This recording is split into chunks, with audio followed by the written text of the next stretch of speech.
Let's talk a bit about what is Google Gemini. So Google Gemini is Google's AI system. It works with text, images, audio, and video, which means that it's multimodal. It can reason, solve problems, and even write computer code.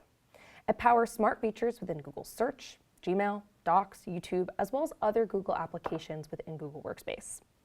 Now, there are different versions of Gemini. So we have Gemini 2.5, which is kind of the full scale, all the way to Gemini Nano, which is lightweight for phones. So these different versions just kind of allow for different capabilities and availability for the applications.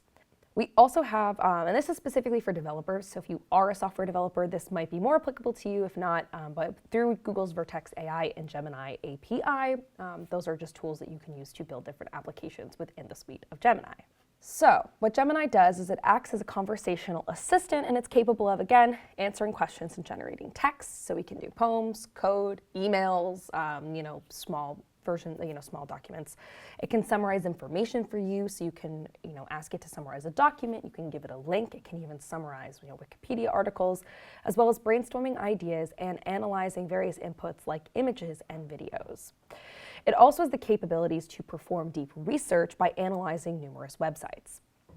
And it also sometimes can generate images and videos from different text prompts. In essence, the Gemini models are the underlying technology, and the Google Gemini chatbot is how users interact with that technology for a wide range of personal and professional tasks.